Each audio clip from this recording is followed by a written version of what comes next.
So I just pulled off on the side of the road and, because just decided to make this video now because I needed to. It's going to be as long as it needs to be, and I hope people just listen.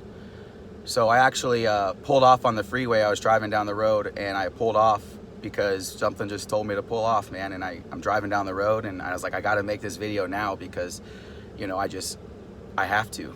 And I told myself a place will come.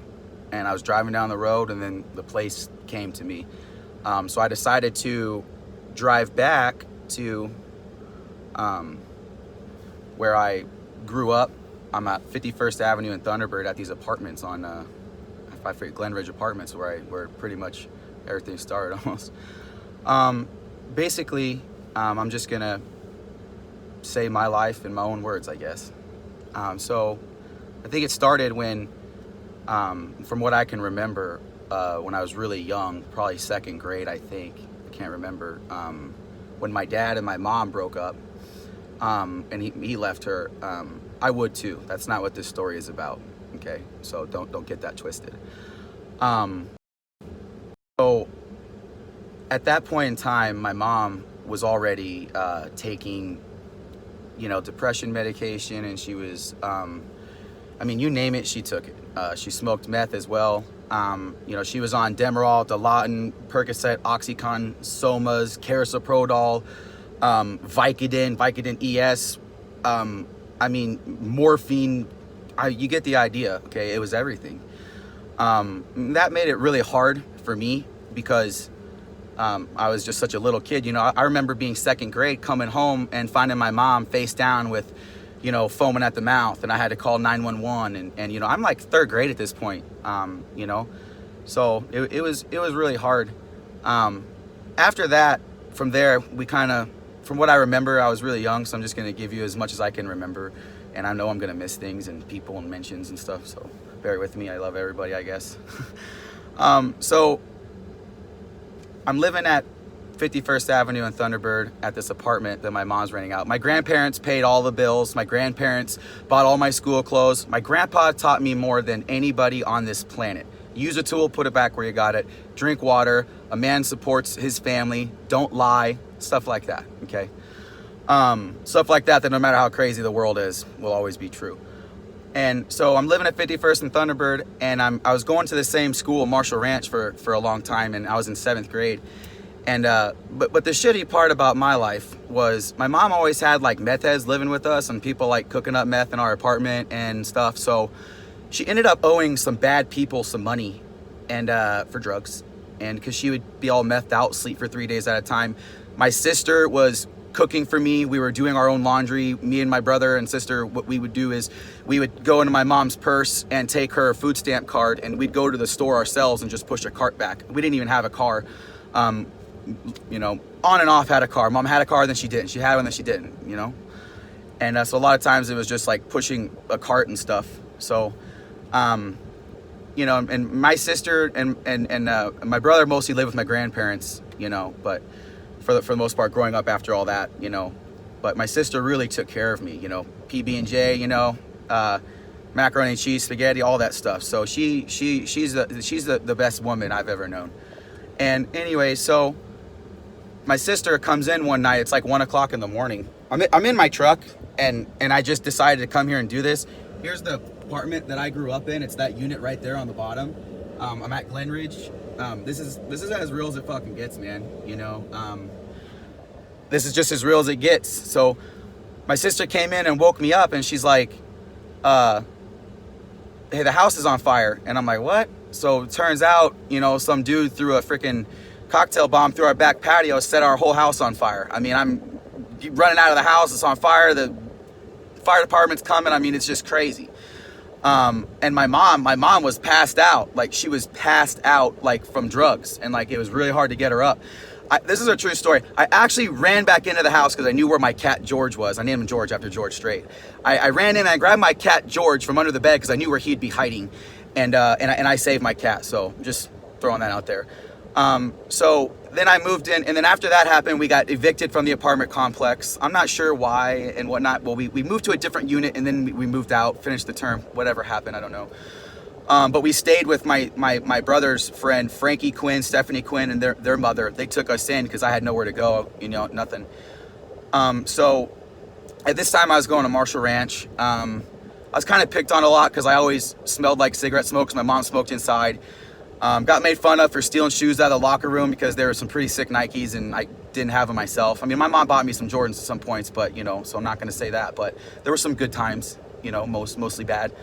Anyway, so the fire happened and then we had to move. So I had to move out of where I grew up, and I had to go to a different school and graduate with kids that I didn't know, which really sucked. Going to a school you don't know, I felt like an outcast. I went to Canyon, and then after that I went to Pioneer.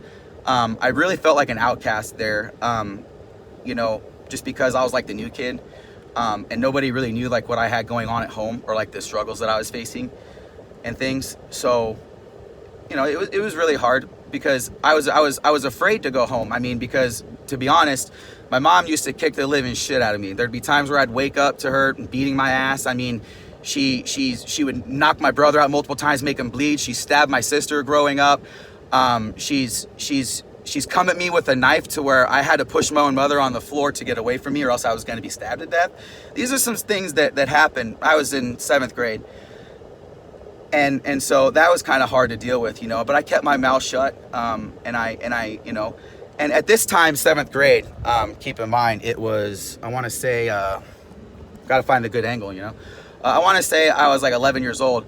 I started listening to Eminem, the Slim Shady LP, then the Marshall Mathers LP, and then the Eminem show. And at the Eminem show came out, that was a critical time in my life, because he said on some of his songs, he said, bitching someone's always going through a person, shit's missing, going through public housing systems. All I had to do was go in a room, flip up a mattress. That was my fucking life, man. And that's why I listen to Eminem so much. And that's why I'm so relative to that guy. Hopefully he sees this video because he's inspired me more than anybody on this fucking planet. So, you know, I just wanted to get that out there.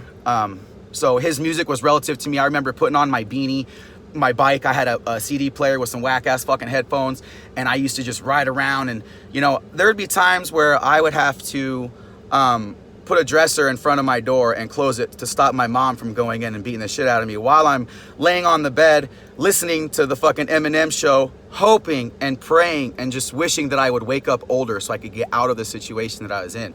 I literally would pray at night that I would wake up 15 years old, that I can leave and get away and have a life. And I always knew that day was going to happen.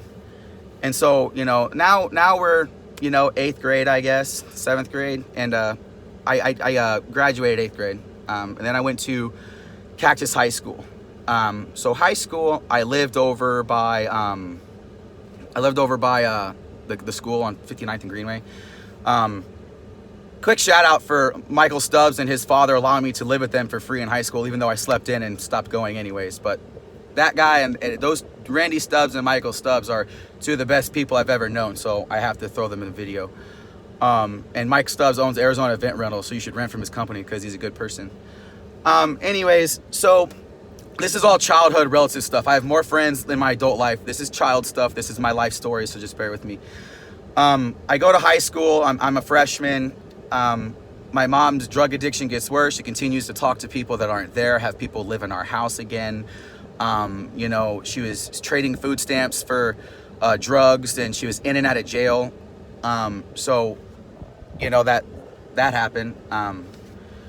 In high school, if I didn't meet Ethan and Jesse Blunk, then I don't know what would have happened, because I lived with them and their parents for free, and they helped me a lot, and I thank them forever for that.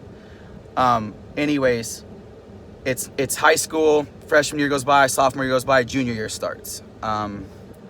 You know, my mom was actually taken to jail from my high school because she came in threatening the office ladies, and I go home and I find windows broken, everything was destroyed. She went on a crazy meth tantrum. You know, just not there were some good times with my mom that I'll always cherish and remember, but that's not this story right now. So junior year, I dropped out of high school because I had no money to eat. There was times growing up that the only meal I got at school was hot lunch that was free, and that's the only meal I got because I didn't have food at home. There was times where I was a kid where I would go to the store and I would go in and grab some food with my friend Chris Cassidy in high school, man, and we'd go in there and we'd do food runs. We were both broke, had bad homes, you know, so we'd go in, instead of beer runs, we'd go in and do food runs. I did beer runs too, but so, you know, that's what I had to do to survive. So I had to do that. So I'm junior year now, and I drop out and I start working, had a few jobs, but then I started working at Speed Street go-kart track because Jarash Galifant got me the job there. He worked there before me. Jarash Galifant is one of the best people I've ever known as well, because he helped me along the way, and he's always been a good person to me and in general.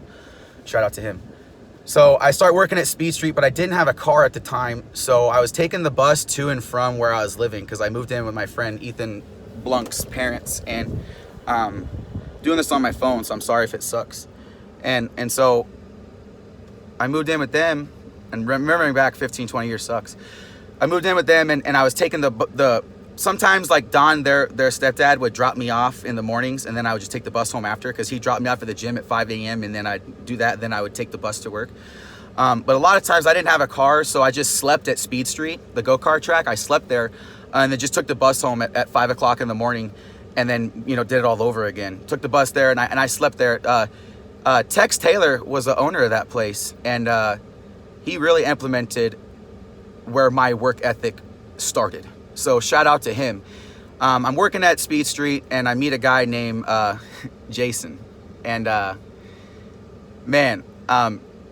Jason was a huge influencer for me, because he knew I needed a car.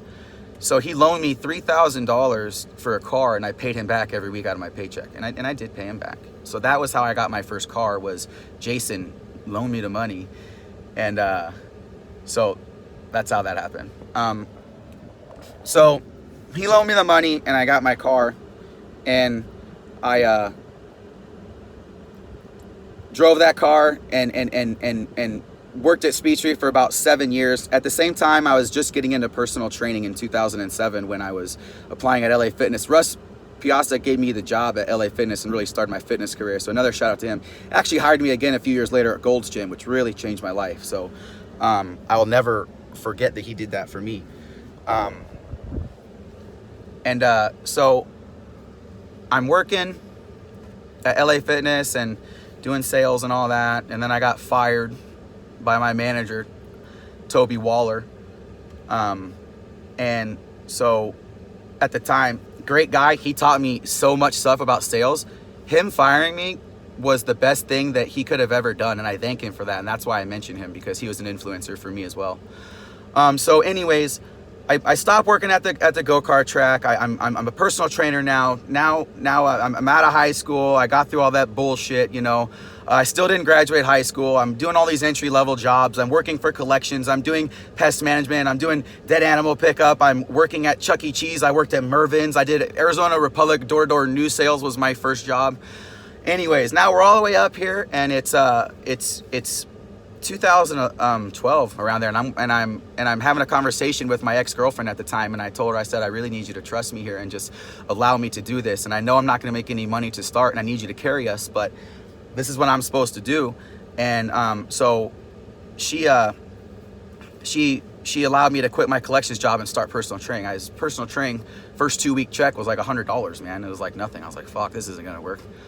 Rest is history though. So I start working there, and then I met a guy named Matt Kafora. Matt Kafora was an amazing person, gave me a great job at Orange Theory Fitness, where I really got my start into fitness, and I wouldn't be where I'm at today if I didn't work at Orange Theory Fitness, because I met so many great people and trained so many people. It really helped me develop my own business. So thank you to them.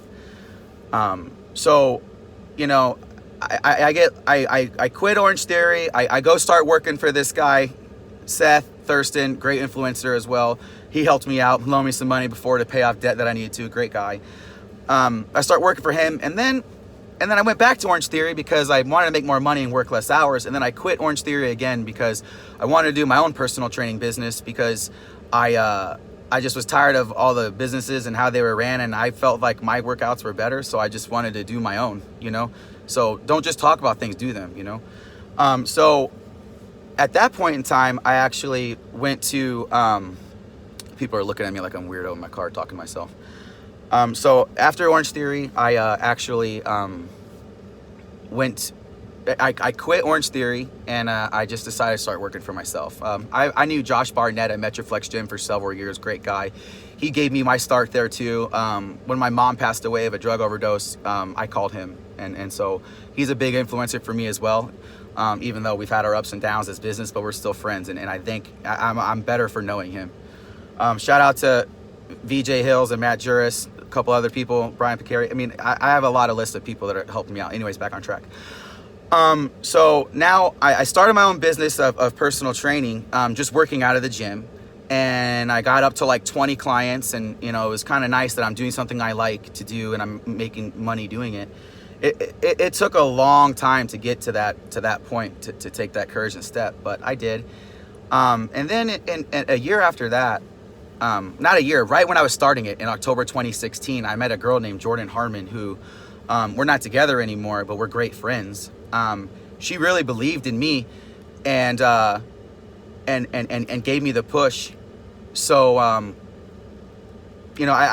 can't thank her enough and her family, because I presented a business plan. I got my numbers together as a real businessman should, and I did everything I needed to do, and I presented the business plan to her family, and then they gave me a loan to start my business. So I went back to Josh Barnett. We knocked down a wall to the next door suite. We expanded out. I got a cage around my space. I got all my own equipment, got my LLC, started running my business. I basically worked from like 5 in the morning until like 5 in the morning on Monday until like Saturday at like 2 o'clock in the afternoon. So it's all good, but it's basically like 24/7, but I love it. I love it. Love all my clients and the people who let me train them, because I wouldn't be where I am without them. And I love them for that. So also, anyways, I'm running the business and everything, and I meet a guy named Tony Saragino, who is my biggest influencer ever. I mean, I guess I have a lot. Real life people too. Influencers don't have to be famous people. Influencers can be people who you know in real life that don't have a YouTube channel, but are well worth talking to and learning from. So anyways, Tony told me, if you want something bad enough, you got to eat, sleep, breathe, shit, piss, live it. That stuck with me. So a year later, me and my girlfriend break up. It's just not working out. Great person she is, just didn't work out. So the first time we broke up, like I moved into one of my clients' houses, and whatever. I always had a co-signer for a lease. I always had a roommate, always had this, always had that. Never did anything on my own until I was 29 years old, kind of in a way, because I just always had help. But that help is what I needed. So what I did was I met Tony Saragino. I still train him to this day, and I thank him all the time for the things that he's helped me with. I'm not perfect. I've been to jail. I've gotten a DUI. I've been broke. I've hit rock bottom. I mean, I'm not rich now. This isn't some type of crazy success story, but success story doesn't have to have a monetary value. Okay? Success is what you want success to be.